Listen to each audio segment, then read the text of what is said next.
Finally, I found it. Actually, I'll be taking that. Oh, shit. How about I, just give you some caps and you just leave me alone? Thanks. But I'll be taking that too.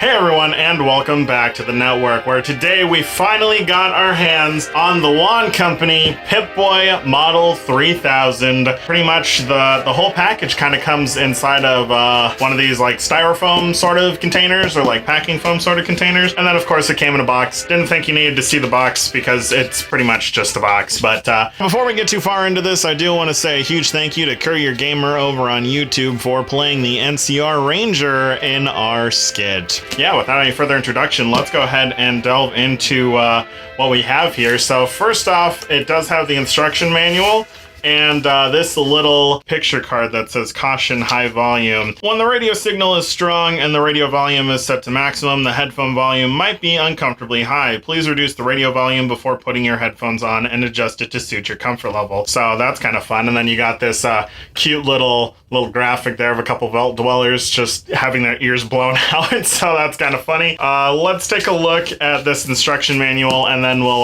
delve into the Pip-Boy box and see what all is in there.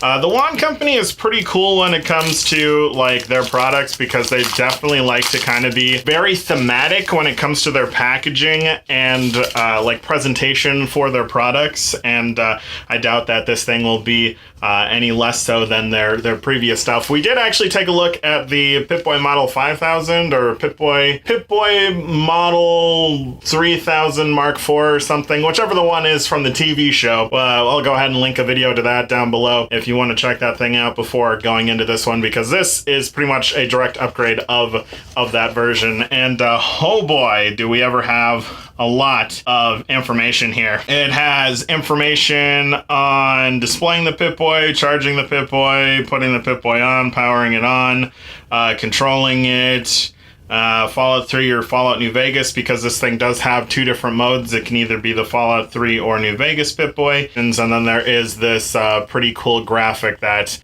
showcases the Pip-Boy itself. So with the manual out of the way, let's go ahead and take a look at our Pip-Boy Model 3000 box. Now, this thing does have two little clasps on the front to unlock it. So you pop those in, you can lift the top up. We'll go ahead and take a look at what we got going on here. So we have a microfiber cloth, which is a really nice inclusion. Do like a good microfiber cloth to add to the collection, or more of a lens cloth. It's a little different. And then here is the Pip-Boy, and wow, does this thing ever look like it came right out of the game. That is insane. Oh, and then we have more bits in here. We have the charging cable. We have the stand for the unit, which I believe is also how you can like charge it, is by putting it on this thing. And then is there anything else down there? No, there's not. We just have a little piece of paper. Right here we have a Robco branded little bit that also works as an Allen key, so that you can add this spacer to it in case the Pip-Boy is a little tight around your arm. And then we have okay, nice. We have the two screws that you would use to install the spacer and a little graphic for guns and bullets. That's kind of fun. And then on the back, it just shows you how you would install the spacer onto the Pip-Boy. And then we have, I believe this is supposed to be the antenna, because the radio signal on the previous version of Pip-Boy that the Wand Company released did not have the best when it came to signal. So like if it was on your arm, it would work really good, but if it was sitting like next to you on a table or something, then sometimes the radio would cut in and out a little bit. But yeah, this one they decided they would include a little whatchamacallit, a little antenna. So that's very nice. That looks like that is everything that is inside the box. So we'll go ahead and move that out of the way, and we'll take a look at, God, I don't even know, there's so many things to look at. We'll just put the extension up there along with the little guns and bullets thing and our antenna, and then we'll take a look at the stand. Now, I believe this little hole here in the front is for you to store your Allen key when it's not in use, so then you'll always have it with you. There we go. Actually, that's the right way up, and then it does have this nice property of Vault-Tec. This is like an aluminum base, and it feels like it's sandblasted because it does have a little bit of texture on the top. There you go. You can kind of see it there. And then, of course, there's like a anti-slip sort of protective mat to protect your table surfaces so that they don't get all scratched up. And now let's take a look at this Pip-Boy. Now, it looks really freaking good, I gotta say. Unlike with the show version, there is no sort of weathering on this. It's like it's almost straight out of the factory. The cuff sort of area seems to be made out of plastic, and then this front bezel is made out of metal, just like with their previous sort of Pip-Boy. And we do have a couple, got a knob over here, we got a little dial down there, you got the little clicky thing for the radio. Let's go ahead and take a look at what else we got. So right here on the back, you do have the jack for headphones in case you wanted to do headphones along with the antenna. You have a USB charging port, and right there it looks to be a flashlight. So unlike with the TV show version, it is like a physical flashlight on the back instead of, you know, just making the screen green like it is in the game. But let's go ahead and turn this thing on, shall we? If we hold this button, is that gonna... Oh, there we go. Nice. Just gonna zoom in on that a little bit. So you can see that the Pip-Boy operating system's booting, much like the previous one. Oh, there we go. And we're on the stats with the special screen. So how do you... Okay, so it seems like this dial allows you to change stuff that's on the screen. Okay, this one goes up and down. Can you click it in? You can. Okay, how do you scroll between different tabs? Ah, it's with the wheel here. So with the radio dial, that's how you can go between the different tabs on the screen. So it looks like we're in Fallout 3 mode currently because it's blue. Oh god, we can go through all the quests completed. Can I turn that up? Oh my god, you can. So everything on the menu is modifiable so that you can like really tailor this to, you know, your character. I just happen to be level 1. I wonder if the Geiger counter, because like currently it's displaying in like a red sort of, or an orange sort of thing. I wonder if that, much like with the other one, changes colors depending on the battery level, because, you know, this thing literally just came out of the box, so we're not going to have any charge on that. If we click on items, oh, all right, so we got a 10mm pistol, we got a submachine gun, assault rifle, baseball bat, bottle cap mine. Nice, nice. If we switch over to the next screen, we got apparel. Yeah, so this all is pretty much just like a interactive or play feature sort of deal, you know, because this doesn't actually do stuff. Just because, you know, there's like stuff listed in your inventory. You can't, you know, magically manifest some 38 caliber rounds if you click buttons on here. So definitely it's more of a fun sort of interactive piece, you know, cosplay sort of thing, if you will. Although I do believe if we go back to the miscellaneous and we go down to Atomic Command, we can actually play this on the Pip-Boy, which... Oh, wow. Okay, so it's got audio, too. That's kind of cool. How do you... Okay. Nice. Okay, so that's pretty cool. It has a fully playable version of Atomic Command on the Pip-Boy, so you can almost kind of cosplay or play like you're, Norm in the TV show, and you're just sitting there playing on your Pip-Boy. I mean, the responsiveness is pretty good, I guess, for the limited controls here, because, you know, you're using, like, 2 dials and a push button, but, yeah, that's pretty neat. That's pretty neat that you can actually, you know, play a game. Imagine sitting, like, on the subway or something, or you're just, like, on a bus or on a car ride, and you're playing, you know, a game on your Pip-Boy to pass the time. Like, that's just freaking funny. I wonder if, at some point down the road, they're gonna, through a firmware update, add more games to it, because that would be kind of cool. Then let's see. We have, under data, we got quests. There's a world map. Oh wow, this looks to be literally the whole freaking map for Fallout 3. Oh, that is awesome. That is so cool. Can you like... Okay, so you can either show or hide the markers, but can you like zoom in and out? Is there a way for you to do that? I don't think so. But yeah, that's pretty neat. And then if we go over to settings, we can change the date and the time. Can change the alarm. If you want an alarm sound, you got different sound effects and stuff for that in case you want to use this as like a clock. Then you have display settings. We can change the color, so much like in the game, you can either have, you know, green or amber, like in Fallout New Vegas, or white, or blue. Oh, and then they even have a custom color setting, so that's kind of fun. So you do have the customizability like you do in the games. I kind of like this with blue. God, blue actually looks really good on a Pip-Boy screen. But then, yeah, I guess you have glitch on tap, so if you tap it, yeah, you can get the screen to glitch out a little bit. So, you know, more little world buildy sort of things. So if we go back from display settings and then we go down to sound, that's where we can change our volume. Right now it's on 7, so I guess we'll just keep it on 7. Oh, I guess this is where you can turn on the flashlight. Flashlight LED on. Long press item buttons for LED plus screen. What? So if we... Oh, okay. So you can't really see it right now, but yeah, so the item button turns on the flashlight on the back and then gives you that sort of, you know, full screen sort of LED thing that you'd see in the game. Let's see, what else do we have on here? We have user...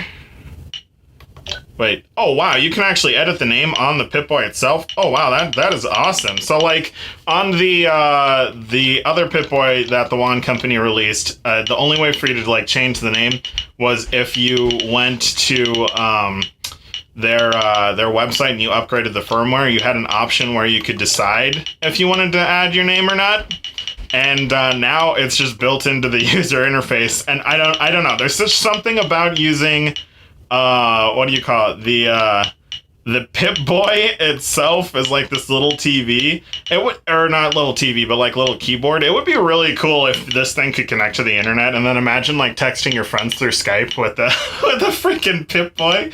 Oh, that would be neat. Press enter when done. Boom. There we go. So now I got a name on there. I'm going to change my level to way more than that. I'm going to change it to like 22. No specific reason for 22 at all. And then I guess you have karma that you can adjust. Okay, and then under the Pip-Boy mode, you can change it.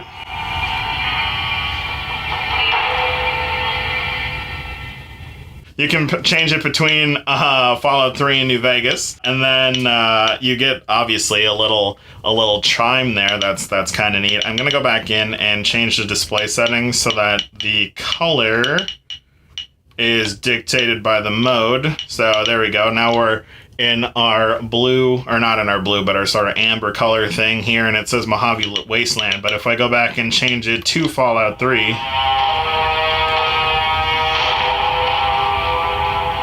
You get a different little audio tune that I don't know if the camera's really picking that up. And then it says the Capital Wasteland up at the top. So that's kind of cool. I guess we'll swap it back over to Fallout New Vegas.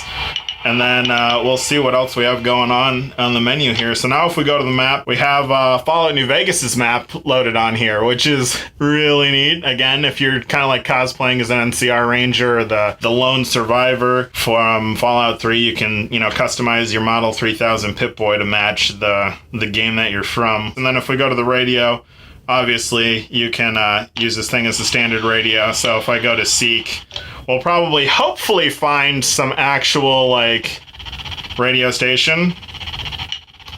Sort of. Not really. Okay. Evidently, the radio signal in my room is not the best thing in the world right now, so Yeah, I guess we're gonna just have to leave the radio. I mean, that's a good thing too, because freaking YouTube and their claiming of audio tracks, everything on the radio is pretty much a walking copyright strike. But that's pretty neat. There's just a whole lot of stuff you can play with on here and really customize it to your own. And then because I type my name in, it shows up on the screen there. Okay, so we're on the condition screen here, and can you like scroll to? Oh, okay. So we have a Geiger counter, and it seems like depending on how you tilt it, it makes different noises. Okay. Oh, and the light does change. So now it's red when it's higher. Okay, so chances are that does work as like a battery indicator.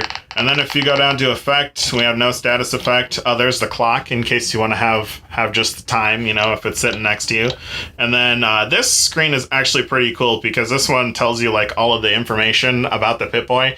It just looks like it's a random data screen, but it's like it's all the information you would need. The core temperature is at 27 degrees Celsius because that's information you just need to know. Also, you can kind of see like the gyroscope. Yeah, the gyroscope, and I believe you can see something to do with like the the reception for the radio. But yeah, bunch of neat stuff. It's a pretty neat little piece of kit here, I gotta say. And the fact that everything is tooled to the specific games is really neat. I genuinely like that. Yeah, it's just neat. And the fact that you could turn like this functional flashlight on that's super bright. I'll probably put like a little clip of turning that on here in a second, so then you can see what it looks like in the dark. All right, so I guess what's next is to see if we can put this thing on. So much like with the other Pip-Boy, you can open it up by just playing with the little latch, which this is a really nice way of hiding it too, because I did make some Model 3000s as like props, and yeah, those had a very interesting locking mechanism with like a little magnet on the inside. But this is far easier having this little clip. And then just like with the other one, you should be able to pull out all of these little foam inserts in case the Pip-Boy is too snug on you. But if you want to keep the foam in there and fit it on your wrist. I just want to check to see if this will fit without... Yeah, no, that is not fitting on my wrist. So apparently it just goes on there like this. Somehow. Like that? So like this? There we go. Perfect. Okay, so that is our extension clicked in. And then if you want...